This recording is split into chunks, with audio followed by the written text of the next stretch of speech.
고린도전서 13장 4절에서 7절 말씀 교독하고 에베소서 4장 15절 말씀을 한 목소리로 합독하도록 하겠습니다.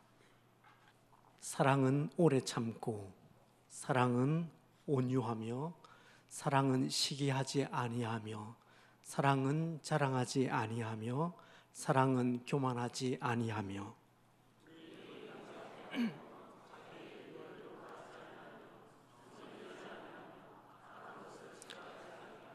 사랑은 불의를 기뻐하지 아니하며, 사랑은 진리와 함께 기뻐하고.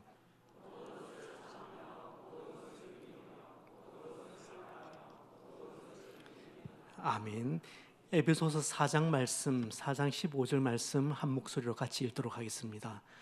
오직 사랑 안에서 참된 것을 하여 범사에 그에게까지 자랄지라. 그는 머리니 곧 그리스도라. 시간은 좀 흘렀는데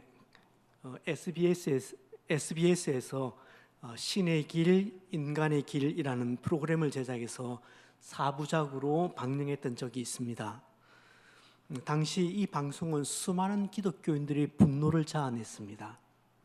매해 방송의 초기 화면에는 제법 긴 자막이 올라갔습니다. 그 내용을 제가 캡처를 하면 지구상에서 현재 일어나고 있는 분쟁과 갈등의 상당수는 역설적이게도 사랑과 평화를 강조하는 종교 혹은 신의 이름으로 발생합니다. SBS 대기획 4부작 신의 길, 인간의 길은 종교 간, 특히 기독교, 이슬람교, 유대교 간의 소통과 화해의 가능성을 모색하고자 기획되었습니다.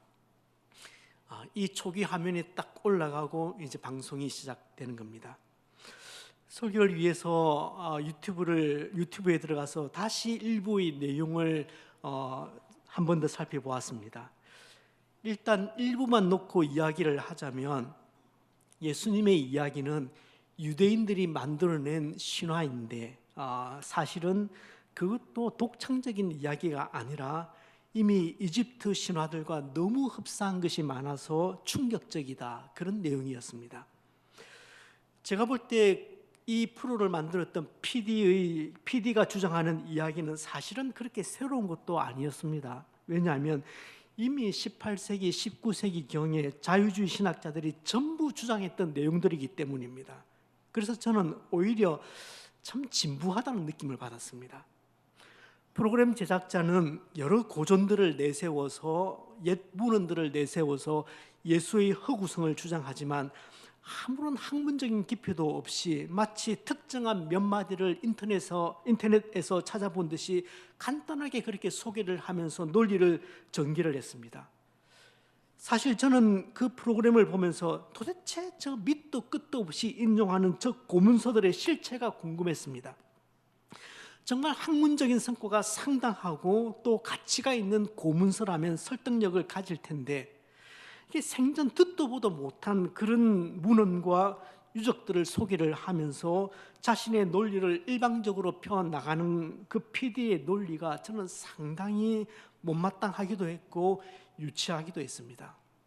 오히려 저에게 상당히 흥미로웠던 부분은 앞부분에 나오는 한국 대형 교회의 교인들이 기도하는 모습이었습니다. 수능을 앞두고 촬영을 했던 것 같아요. 부모들이 시험 보는 그 아이들의 이름과 그 부모의 이름을 이만한 종이에 적어가지고 명찰을 만들어서 목에 걸거나 아니면 뒤로 해서 걸기도 하고, 교회 장의자 위에 그렇게 그 이름을, 수능 치는 아이 이름 그리고 그 밑에 부모 이름까지 적어서 간절하게 부르짖는 모습이었습니다. 저희는 알죠, 그게 여의도 순복음교회라는 것을. 그렇게 이름표를 크게 적어서 목에 두르고 기도하지 않으면은 하나님이 사람을 잘못 알아보거나 헷갈려서 다른 집 아이를 붙여줄까 싶어서 그렇게 기도하는지는 모르겠습니다. 저는 부모들의 그 간절함을 이해할 것 같아요. 또 충분히 그럴 수도 있겠다 싶습니다. 수능 시험이 우리 사회에서 어디 적은 시험입니까? 정말 인생의 향방을 한번 결정지을 수 있는 큰 시험이지 않습니까? 하지만 그 비기독교인들이 이 장면을 볼 때는 충분히 이상하다 생각할 만한 장면이었습니다. 뿐만 아니라 이날 인터뷰 대상도 조금은 이성을 잃은 듯한 분들이어서 프로그램을 제작했던 그 PD의 짜맞추기 그 방식에 그대로 이용당했다는 생각을 저는 하게 되었습니다. 근데 또 하나 흥미로운 것이 있었습니다. 사람들이 너무 많아서 운신하기조차 힘들었던 그 명동거리 한복판에서 한 목사님이 정장을 하고 주 예수를 믿으라는 그 문구가 적힌 커다란 십자가를 들고 예수 믿으라고 그 확성기로 마이크로 외치면서 다니는 그 모습이었습니다. 이건 저만의 느낌일 수도 있습니다. 저만의 느낌일 수도 있지만 SBS의 제작 의도는 예수님의 역사성을 부인하려는 그 학문적인 것이거나 그 일반 지성인들이 그 호기심을 자극하고 궁금증을 풀어내려고 만든 것은 아닌 듯 했습니다. 그보다는 한국 기독교와 기독교인들이 보편 타당성을 잃어버리고 마치 어디에 살짝 미친 것 같은데 정말 뭘 알고 미친 것인지 묻고 있는 것 같았습니다. 또 왜 기독교가 그렇게 평화의 종교라고 말하면서 그렇게 치고받고 서로 싸워야 하는가를 아주 다분히 감정적으로 물으면서 기독교의 그 책임을 전가시키려는 것 같았어요. 이 프로그램이 너무 편파적이라고 해서 또 반기독교적이라고 해서 당시 한기총, 그러니까 한국기독교총연합회에서 그 한기총을 비롯한 여러 기독교 단체에서 방송국 앞에서 수천 명이 모여가지고 SBS 시청 거부 그 거부를 외치며 격렬한 데모를 벌였습니다. 결국 기독교의 그 입장을 수용을 해서 당시에 한기총 회장이었던 엄신영 목사님이 제가 재보니까 1분 50초 가량 됐습니다. 한 1분 50초 기독교의 입장은 이런 겁니다. 그걸 그 프로그램에 집어넣었습니다. 그렇게 방송을 시켜서 사태가 겨우 진정은 되었는데 이걸 보면 한국 기독교가 힘이 세긴 센 것 같습니다. 저는 기독교 지도자들의 입장에서는 이런 사태에 대해서 강력하게 유감을 표시하는 게, 소리를 내는 게 마땅하다고 생각합니다. 그것이 보편적인 기독교의 가르침이 아니라거나 우리는 그렇게 생각하지 않는다는 그 입장을 분명하게 표명하는 것은 저는 상당히 합리적이다 생각하고 타당하다고 생각합니다. 하지만 방송국을 찾아가서 당신들이 그 방송을 만약에 내보내면 물리적인 압력을 가하겠다는 것은 저는 그거 굉장히 위험한 발상이라고 생각합니다. 적어도 그 방송국이 기독교 방송국이 아니고 한국이 기독교 국가가 아니라면 일반인들이 기독교에 대해서 우호적이거나 중립적이기를 기대하는 그 자체가 저는 잘못되었다 생각합니다. 그건 너무 순진한 생각이에요. 솔직히 저는 방송국에 가서 항의를 하려면, 만약에 방송국에 가서 우리 신자들이, 믿는 사람들이 항의를 하려면 그와 같은 프로그램 때문에 항의를 하기보다는 한 시민으로서 우리 자녀들에게 혹은 시민들에게 이 도덕적인 불건전한 영향을 주는 지극히 반기독교적이고 지극히 세속적인 이 오락 프로그램들, 그리고 우리의 윤리관을, 보편 타당한 윤리관을 심하게 훼손하고 깨뜨리고 있는 이 드라마, 이 연속극에 대해서 시민의 일원으로서 항의를 하는 것이 훨씬 더 낫다고 생각합니다. 이런 것들에 대해서는 전혀 의식을 못하면서 그냥 기독교를 반대했다는 그 이유 하나 때문에 시위를 벌이고 물리력을 행사하는 것은 저는 그거 마땅치 않다고 생각합니다. 세상을 향해 교회가 너무 거칠어지고 있습니다. 전투를 부추기는 말이 이곳저곳에서 들려옵니다. 참전 의사를 묻는 문자나 카톡이 계속해서 저에게 옵니다. 여러분, 세상의 기독교를 향해서 손가락질을 할 때 그 손가락질은 당신들은 왜 자꾸 진리를 말합니까? 그것이 아니라 당신들은 왜 진리라고 부르는 것을, 당신들이 그렇게 말하는 것을 왜 그렇게 무례하게 말합니까? 그 말임을 기억할 필요가 있습니다. 세상의 기독교를 비방하는 일은 어제 오늘 일 아닙니다. 기독교인이 세상의 비방을 막는 길은 힘의 논리나 십자군의 논리가 아닙니다. 세상이 기독교에 대한 거부감 때문에 악한 의도로 우리를 비방한다면 사실은 기다릴 수밖에 없습니다.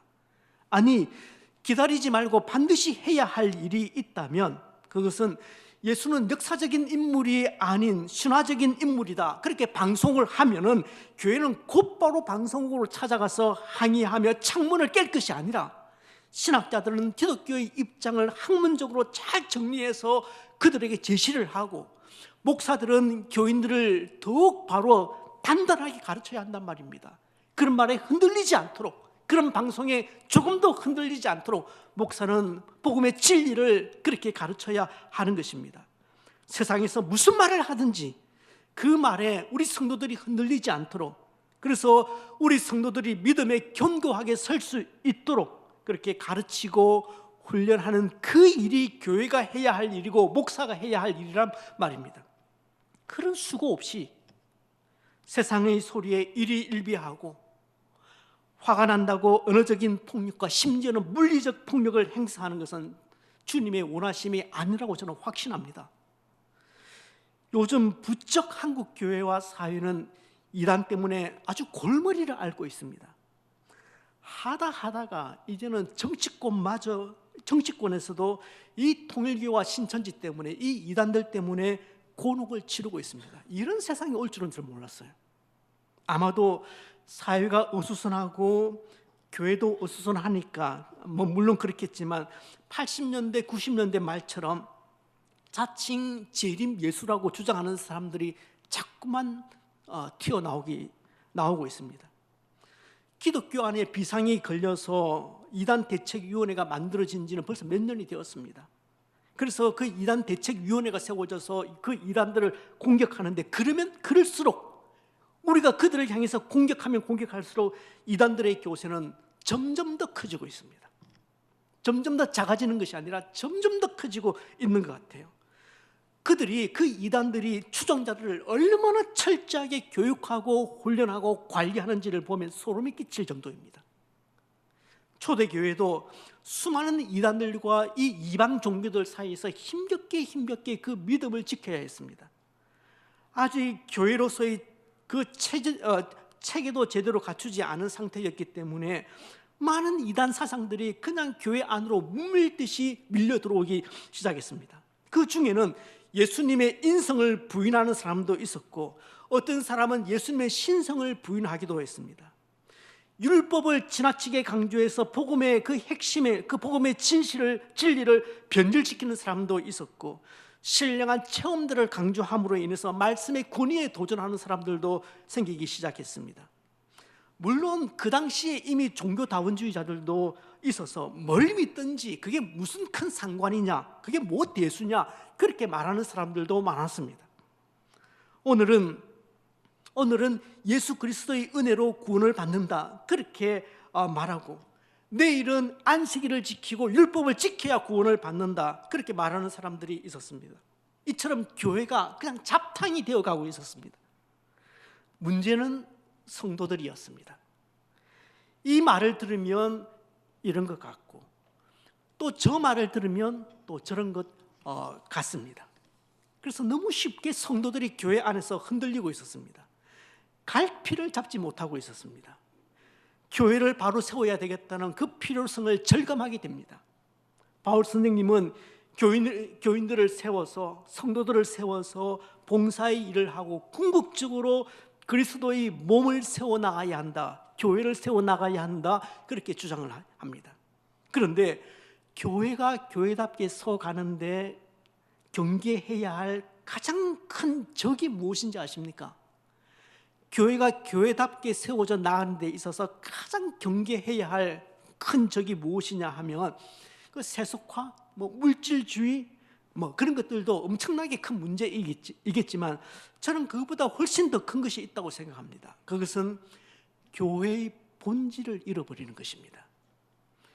교회가 그 본질을 잃어버리는 것, 그것을 우리는 변질이라고 부릅니다. 아무리 크고 잘 되어도 교회는 교회의 본래의 존재 목적을 상실하면 아무런 의미가 없습니다. 크든 작든 많이 모이든 적게 모이든 평탄하든 힘들든 교회는 교회다워야 의미가 있는 것입니다. 그런데 교회를 교회답게 만드는 것은 예수 그리스도와의 관계 때문입니다. 예수 그리스도와의 관계가 퇴색이 되거나 무의미해지면 그건 그때부터 교회가 아닙니다. 그 관계를 바로 세우기 위해서 교회가 반드시 해야 할 일이 있습니다. 그것은 교회 안의 성도들이 어린아이가 되지 않도록, 어린아이 상태에서 머물러 있지 않도록 계속해서 그들을 가르치는 일입니다. 교회는 가르쳐야 하고 교인들은 배워야 합니다.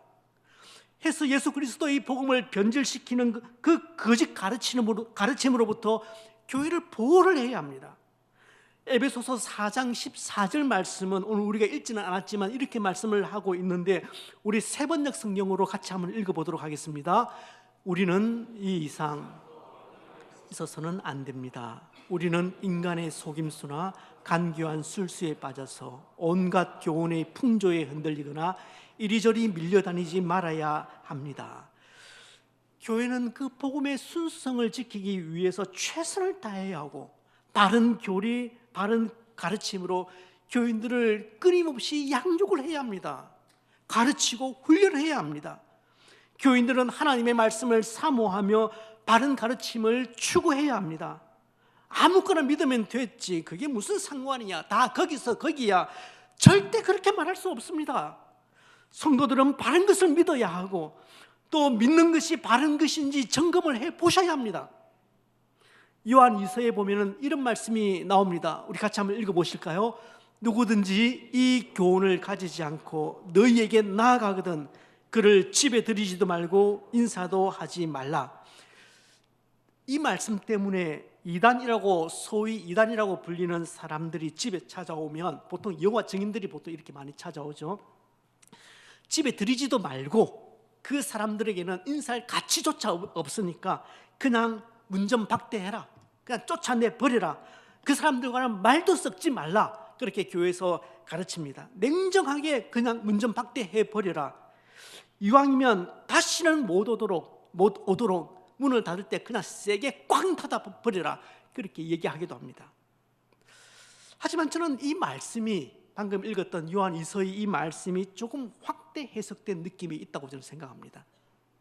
이 말씀은 여러분 각자의 집에 찾아오는 그 이단들에 대해서 우리가 어떻게 대처해야 하는가, 그것을 알려주는 말씀은 아니에요. 여기서 말하는 집은 교회입니다. 즉 그릇된 가르침이 교회 안에 뿌리를 내리지 못하도록 철저하게 경계하라는 말씀이고, 교회가 복음의 순수성을 힘써 지켜야 한다는 얘기입니다. 그런 거짓된 가르침이 교회 안에 뿌리를 내리지 못하도록 철저히 경계하라는 그 얘기고, 교회가 복음의 순수성을 힘써서 지켜야 한다는 그 말입니다. 세상에 있는 온갖 교훈의 풍조에 밀려서 요동하지 않기 위해서 교회는 바른 교리를 가르쳐야 하고, 성도는 반드시 배우는 일에 자신을 들여야 합니다. 주변에서 혹은 방송에서 예수님은 역사상 존재했던 인물이 아니라고 말하면은 그런 말에 교인들이 흔들리지 않고 견고한 믿음에 설 수 있도록 해주면 되는데, 교인들은 그냥 무방비 상태로 놔둔 채 세상만 욕하는 거, 그거 마땅하지 않은 것입니다. 그건 교회가 교회의 사명을 다하지 못하고 있는 것이라고 저는 생각합니다. 바울은 주변의 그 말 한마디 한마디에 쉽게 흔들리는 상태를 어린아이 상태, 그러니까 childish라고 말을 했습니다. 어린아이 상태다. 이 말은 지금 에베소서에 말하는, 바울이 말하는 어린아이 상태는 부정적인 말입니다. 복음서에서 예수님이 어린아이 같이라는 말을 사용하시죠. 복음서에서 나오는 예수님이 말씀하신 어린아이라는 말은 childlike라는 말입니다. 이건 좋은 말입니다. 그러니까 어린아이 같은 순수함을 가지지 않으면 천국에 들어가지 못한다, 그런 긍정적인 의미의 아이들 같이입니다. 여러분, 바울이 말하는 이 어린아이는 잘 쏙는다는 겁니다. 어린아이의 특징은 단순해서 아무래도 잘 쏙습니다. 부모가 작정하고 달라들면 그것만 하나 못 속이겠습니까? 그런데 이 말은 요즘 우리 아동 1, 2부 아이들 가만히 제가 쳐다보면은 이 말이 요즘은 좀 해당이 안 되는 것 같아요. 요즘 아이들 너무 영악해요. 잘 안 속습니다. 제가 뭐라고 얘기해도 따지고 듭니다. 초등학생 고학년쯤 되면요, 어른들 머리 위에서 놀려고 합니다. 여러분 그게 보이죠? 하지만 예전의 아이들, 여기 뭐 장년들은 또 그리고 바울 당시의 아이들은 잘 속았습니다. 판단력이 부족했기 때문이고 정확한 지식이 모자랐기 때문이고 그런 정보가 부족했기 때문입니다. 또 아직까지 가치관이 정립이 되지 않았기 때문에 눈에 보이는 대로 따라가기 쉬웠습니다. 그게 어린아이였습니다. 사람들이 어떻게 JMS에 정명석 이단에 빠지고 신천지에 그렇게 넘어가느냐 그렇게 이야기합니다.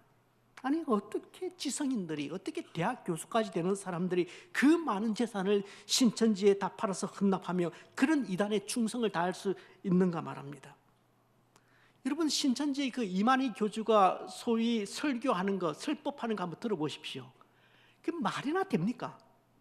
초등학생도 그보다 잘 논리적으로 말 잘하겠습니다.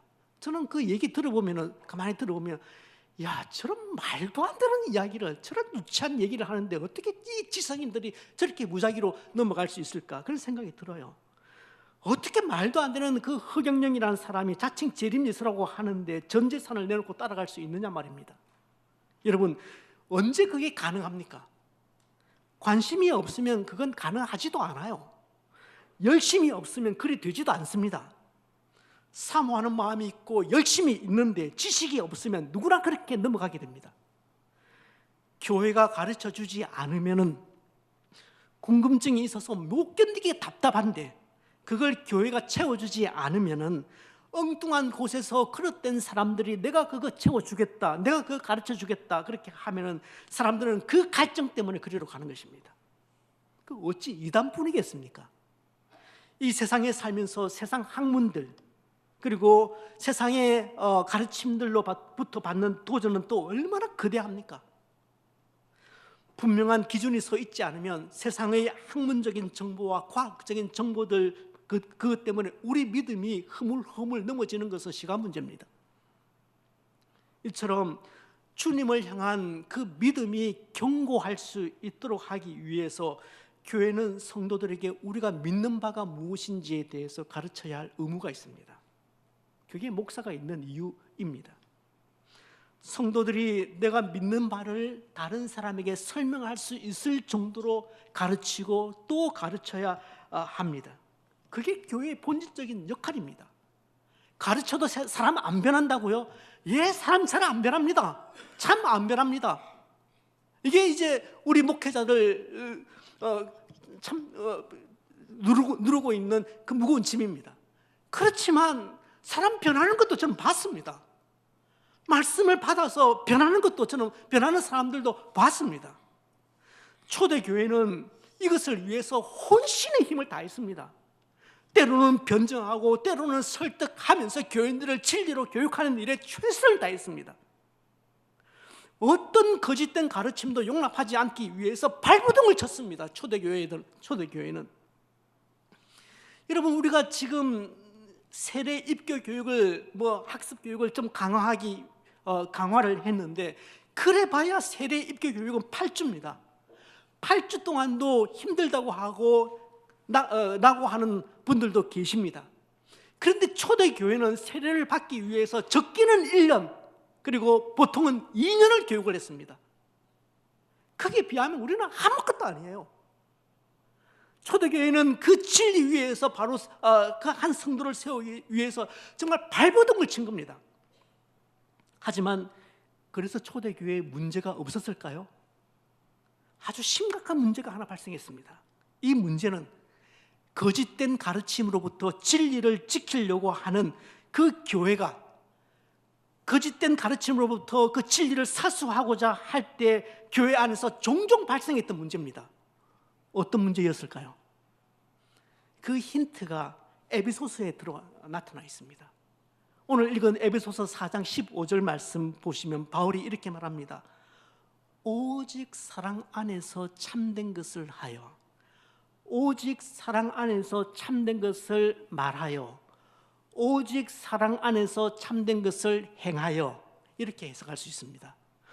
오직 사랑 안에서 참된 것을 말하여, 오직 사랑 안에서 참된 것을 행하여. 여러분, 이 말씀은 바울이 그냥 지나치면서 덕담 한마디 던져놓은 것 아닙니다. 좋은 말 한 구절 첨가시켜둔 것 아닙니다. 초대교회 안에 진리를 가르칠 때, 그 진리를 사수할 때 치명적인 문제가 하나 발생했는데 그 문제 때문에 언급한 말씀입니다. 사랑 안에서 참된 것을 하라. 여러분, 이 말은 어쩌면 지극히 당연한 말이잖아요. 하지만 제가 이해하기에는 이 말씀은 너무 어려운 말씀이에요. 여러분, 초대교회의 거의 모든 문제는 바로 이 말씀을 액면 그대로 지키지 못해서 발생한 문제입니다. 요한계시록을 보시면 소아시아 그 7교회가 등장하지 않습니까? 그 중에 2교회만 칭찬을 받고 나머지 5교회는 주님으로부터 책망을 받았습니다. 책망받은 일을 분석해 보면은 어떤 교회는 사랑이 없어서 책망을 받았고, 어떤 교회는 그들이 소유한 진리를 세상의 다른 것들과 심각하게 타협을 해서 책망을 받았습니다. 여러분, 절대적인 진리는 속성상 배타적일 수밖에 없습니다. 그럴 수밖에 없어요. 예를 들면 오직 예수님을 믿음으로 말미암아 구원을 받는다. 이건 절대 진리입니다. 그런데 이 말은 완전히 배타적인 말이에요. 왜냐하면 오직이란 말이 붙었잖아요. 오직 예수를 믿어야만 구원을 받는다고 했으니까 부처도 안 되고 마음에 또 안 되고 다른 어떤 종교도 아니고 오직 예수만 믿음으로 구원을 받는다고 하니까 이 명제는 지극히 배타적인 명제죠. 그런데 절대적인 진리는 다 배타적이에요. 배타적일 수밖에 없습니다. 세상 사람들이 너희 기독교는 왜 그렇게 배타적이냐 그렇게 얘기할 때 세상의 모든 종교의 기본적인 진리는 다 배타적이에요. 자, 하지만 그 진리를 말할 때는 결코 배타적이 되어서는 안 됩니다. 배타적인 진리를 말할 때는 가장 따뜻한 말로 해야 합니다. 배타적인 진리를 말할 때는 오직 예수 이름으로만 구원받는다는 이런 배타적인 진리를 이야기를 할 때는 사랑으로 말해야 합니다. 복음은 방법론적인 면에서 결국 배타적이 아니라는 말입니다.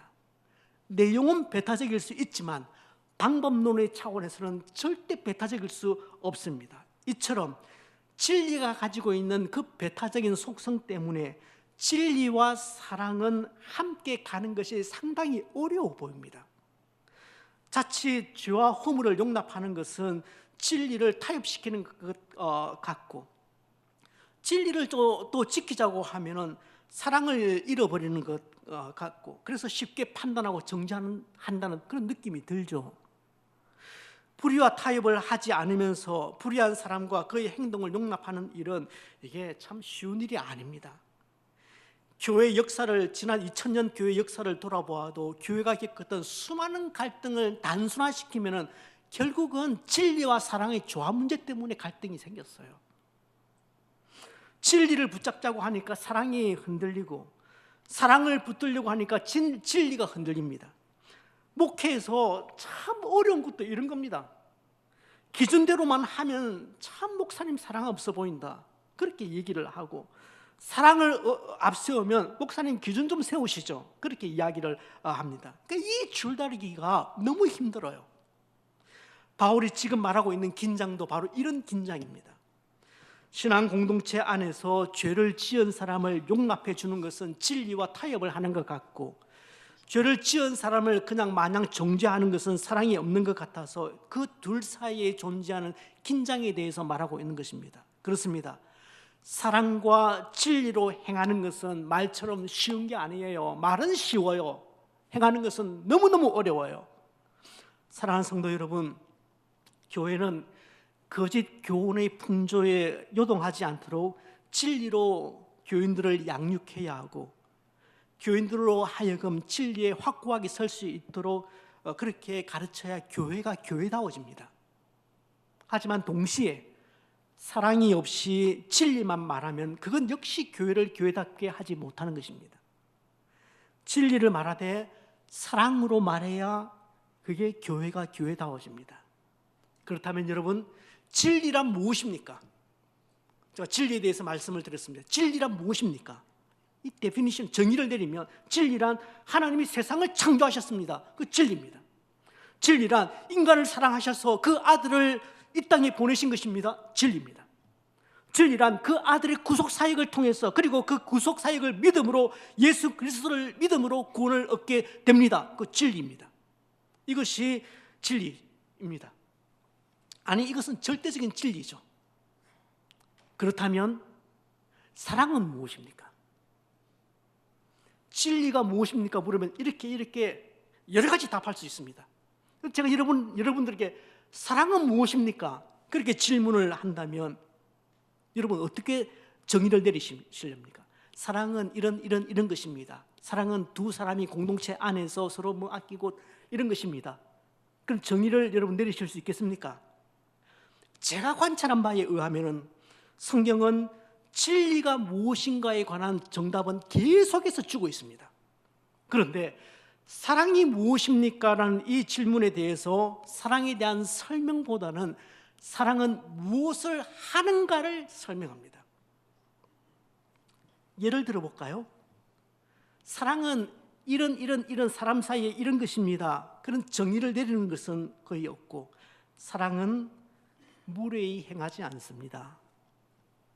사랑은 자기 유익을 구하지 않습니다. 사랑은 교만하지 않습니다. 사랑은 온유합니다. 사랑은 그렇게 쉽게 성내지 않습니다. 사랑은 오래 참습니다. 사랑은 무례히 행하지 않습니다. 마치 사랑은 무엇입니다라고 정의를 하는 것 같지만 사실은 사랑의 정의를 말하는 것이 아니라 사랑은 이런 것을 하는 것입니다라고 이야기를 하는 겁니다. 여러분 잘 쫓아오고 계시죠? 이 차이를 제가 어떤 차이를 설명하는지 아시겠죠? 바꿔 말하면 진리가 내용을 말한다면 사랑은 내용을 말하는 것이 아니라 그 내용을 담는 그릇을 말한다고 볼 수 있을 것 같습니다. 때문에 오직 사랑 안에서 참된 것을 하여 우리는 사랑으로 진리를 말하고 살면서, 세 번역은 그렇게 번역하고 있습니다. 이 말씀에서 바울이 강조하는 바는 진리를 말할 때 사랑으로 말하는 겁니다. 진리를 행할 때 사랑으로 행하라는 것입니다. 진리를 말하되 사랑으로 하라는 말은 제발 정죄하듯이 말하지 말라는 말입니다. 진리를 말할 때 무례하게 말하지 말라는 것입니다. 마치 혼자 다 아는 것처럼 교만 떨면서 그렇게 말하지 말라는 것입니다. 사실 내가 팩트만 말하면은, 진리만 말하면은, 방식은, 말하는 매너는 어찌하든지 다 용납된다. 그거 아닙니다, 여러분. 여러분, 사실을 말하는 사람이, 진리를 말하는 사람이 훨씬 더 교만해질 수 있다는 사실을 여러분 인지하셔야 합니다. 여러분, 지금 이 시대는 특별히 성경에 대해서 더 많이 공부를 해야 하는, 더 많이 배워야 하는 시대라고 생각합니다. 악한 교훈들이 우리를 넘어뜨리기 위해서 우는 사자같이 으르렁거리면서 우리 주위를 배회하고 있기 때문입니다. 저는 한국 기독교의 문제가 무엇이냐 이렇게 물을 때 아마도 여러 가지 이유가 있겠지만 그 중에 하나가 신학의 부재, 그러니까 말씀에 대한 무지가 그 큰 이유라고 생각합니다. 우리 말씀에 대해 너무 무지합니다. 너무 모르고 있습니다. 올바른 배움, 진지한 가르침이 없다는 것입니다. 교회가 무엇인지, 복음이 무엇인지, 신앙이 무엇인지, 우리가 믿고 있는 바 교리가 무엇인지, 어쩌면 우리가 진지한 배움 없이 무조건 믿으라고만 강요를 당했기 때문에, 그렇게 믿으면 옆에서 신앙 좋다고 말해 주었기 때문에 이와 같은 혼란스러운 점이 발생했는지도 모르겠다고 생각합니다. 성도 여러분, 하나님 말씀 많이 배워야 합니다. 여러분 많이 배우십시오. 여러분들이 믿는 바 확신에 거할 수 있을 때까지, 흔들리지 않을 자신이 있을 때까지 하나님 말씀을 열심히 배우셔야 합니다. 그리고 가능하면 많은 사람들과 그 배운 바를 나누어야 합니다. 귀찮습니까? 그렇게 생각하면 신앙은 자라지 않습니다. 늘 그 자리에서만 맴돌 겁니다. 여러분이 믿는 바를 나누시고 때로는 그 믿는 바를 전하시길 바랍니다. 그런데 진리를 나눌 때, 진리를 말할 때 겸손하게 말씀하시길 바랍니다. 진리를 말할 때 사랑으로 말하셔야 합니다. 온유하게 얘기하셔야 합니다. 물론 얼굴에 웃음을 띠고 있다고 다 사랑은 아닙니다. 웃음 띠고 사람을 무시할 때는 더 기분 나쁘죠. 쌩글쌩글 웃고 있는 것 같은데 나를 무시하고 있는 것 같다, 그 생각 들면 정말 열받습니다. 유명한 말이 있습니다. 말을 할 때 3단계를 거쳐서 다 오케이 사인이 나면 말해라. 유명한 말이 있죠. 첫째, 내가 말하려고 하는 이게 옳은 말인가 그른 말인가, 정말 옳다고 생각된다면 그 말을 할 수 있는 겁니다. 옳은 말인가. 두 번째 생각해야 할 것은 이게 지금 이 상황에서 꼭 필요한 말인가 생각해 보셔야 합니다. 지금 우리 모임 안에서 지금 이 말이 꼭 필요한 말인가? 지금 우리 구역 모임 안에서 지금 이 말이 꼭 필요한 말인가? 이 말이 사실이지만 우리 부서 안에서 지금 이 말을 하는 것이 꼭 필요한가? 여기까지 오케이 사인이 났다면 마지막 3번째 생각하셔야 할 것은 내가 지금 하려고 하는 말이 친절한 말인가 생각해 보셔야 합니다. 그래서 옳은 말을 필요할 때 친절하게 해야 합니다. 100번 치당한 말입니다. 이걸 교회 용어로 바꾸면 이렇게 바꿀 수 있습니다. 첫째, 내가 하려고 하는 이 말이 정말 옳은 말인가, 정말 성경적인 말인가 체크를 하셔야 합니다. 내가 지금 이 가슴 속에 불붙고 있는 이 말 하고 싶은데 이 말이 정말 옳은가, 정말 성경적인가, 그걸 체크를 하셔야 합니다. 둘째, 지금 이 말을 하는 것이 정말 덕을 세울 수 있는가? 이 말이 옳을 수는 있어요. 덕을 세우는 것은 또 다른 문제입니다. 바울이 계속 고린도 교회를 향해서 이야기하는 것이 그 부분입니다. 네 말이 옳을 수는 있다. 근데 그 말이 덕을 세우는 말인지를 생각을 해봐라 라는 것입니다. 세 번째, 내가 하려고 하는 이 말이 사랑으로 포장이 된 말인가? 내 말이 정말 성경적으로 옳은 말인가? 이 말이 이 공동체에 이 사람에게 덕을 세울 수 있는 말인가? 그리고 이 말이 사랑으로 포장이 되어 있는 말인가? 그러면 여기까지 오케이 사인이 나면 말씀하실 수 있겠다 생각합니다. 여수 애양원 아시죠? 나병 환자들 그렇게 집성촌이죠. 그 애양원에서 있었던 일입니다. 부흥사 목사님이 오셔서 집회를 인도하시는데 제일 앞줄에 앉은 여성분이 심하게 졸더랍니다. 잠시 자세를 바로 잡는가 싶더니만 또 졸고, 제일 앞줄에서 그렇게 졸고 있으니까 강사 목사의 입장에서는 신경이 되게 쓰였던 것 같아요. 그래서 아니 어떻게 하나님의 말씀이 떨어지는데, 방금 놀라신 분 있죠? 어떻게 하나님의 말씀이 떨어지는데 조느냐고, 그것도 맨 앞줄에서 그렇게 조시느냐고, 그렇게 아주 심하게 야단을 쳤답니다. 조시는 그분은 권사님이셨습니다. 야단을 자기에게 야단친다는 것을 느끼고는 어쩔 줄 몰라 했습니다. 그런데 곁에 있던 교인들도 안절부절하지를 못했습니다. 나중에 보니까 존다고 야단맞은 그 권사님은 앞을 보지 못하는 시각장애인이었습니다. 여러분, 나병 심하면 시력 잃는다는 거 아시죠? 네, 나병이 심하면 시력 다 잃어버립니다. 하지만 그 권사님에게 유일하게 살아남아 있는 감각기관이 뭐냐면 입의 기능이 남아 있었어요. 그러니까 입술로, 그러니까 이 점자로 된 성경책을 읽는 겁니다. 점자로 된 성경을 읽으면서 설교를 따라오는 거예요. 그 앞에서 그걸 모르고 앞에서 딱 보니까 계속 조는 것처럼 보이죠. 하다가 또 일어서 있고 또 하다가 일어서니까 완전히 조는 것처럼 그렇게 보였던 겁니다. 지난번에 애양원에 가보니까 점자 성경 찬송이 정말 있더라고요. 설교자의 입장에서 보면 불쾌할 수도 있습니다. 제일 앞줄에서 그렇게 졸고 있는 것으로 보였으니까 야단을 칠 수도 있겠다. 저는 그까지 이해합니다. 그러나 한 번만 더 그 권사님 입장에서 서보았다면 과연 그렇게 비난할 수 있었을까? 사랑은 결국 내 입장 내려놓고 상대방 신발 한번 신어보는 것입니다.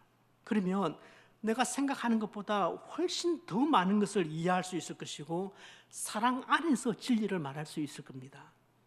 그 사람의 신발을 한번 신어보면, 인디언 격언대로 그 사람의 신발을 한번 신어보면 그 사람이 지금까지 왜 다리를 절었는지 이해가 됩니다. 그 사람의 신발을 한번 신어보면 왜 그 사람의 신발을 구겨 신었는지 이해가 될 수 있다는 말입니다.